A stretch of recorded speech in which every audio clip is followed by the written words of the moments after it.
Pina yimirira wano. Oli mumpejja. Balake Pina. Balake. No. Nepisa ina wanange. Umambi.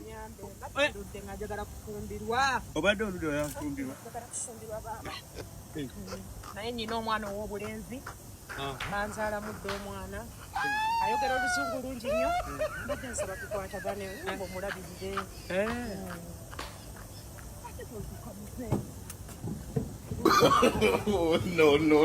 No. Era Price wabeera nga Tata Kimbo wakudduse teriyo musajja mulala gwe tuyinza kubeera nga tukusindikira. Fenna abasajja twatudde mu meeting ne tugamba katukusindikire Tata Kimbo wange yayinza okubeera nga akusobola. Naye Tata Kimbo wabeera ataddeko emisinde egyenkana bwe gityo, awo eyinza okutabaayo musajja mulala ayinza kudda mu ngato za Tata Kimbo. Amakulu mu kyolaba Tata Kimbo akulemeredde, kyokka nga ffenna abasajja twesiga Tata Kimbo.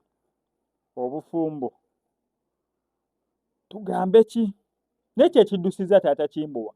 Ate Tata Kimbo naawe tubeera ng'otuswaza buswaza obuvunaanyizibwa kyogamba Black Man tesobola kubeera ng'omukwasaganya okuggyako ng'abasumbuye ate nga mugenda mu nsonga ziri neyo nayo nsonga eyinza okubeera awo. Naye nga Sheila Price, Tata Kimbo n'otuswaza ku Sheila Price nga tubadde tumukwadde mu butongole. Omusajja asemba okubeera ng'amwepimamu kaali kasajja kampi neera akuko yakagoba kimanyi bamuyitaani ono bakayita kani ako akampi akatono akalina amaaso amanene erinnya ndyerabidde ako kamwerijjamukko nga talina gyakatwala ndowooza yakalaba obumpi n'alowooza n'ebisigadde bimpiko ye Sheila Price sinna gye ntwala busajja bumpi. Kati fe abasajja twali twekuŋŋaanyiza tumuwe Tata Kimbo naye ate Tata Kimbo wabeera nga addusa emisinde egyenkana bwe gityo kati awe tupimapimamu omusajja kyayinza osobola Sheila Price wano eno okujjawo nga tumusindikidde Lilipazo Olunabe. Awo Lilipazo Olunabe gwe tuba tugenda omusindikira lwakuba ne Lilipazo naye mumpimpimukko.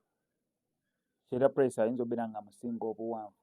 Kati awo musajja ki omulala oyo wanaagaana Lilipazo Olunabe nga tukuwa Chris Evans oye gwajja omusobola Sheila Price. Yayinza obutakusobola naye ati esiko tuli 100% sure nti gwe ojja musobola.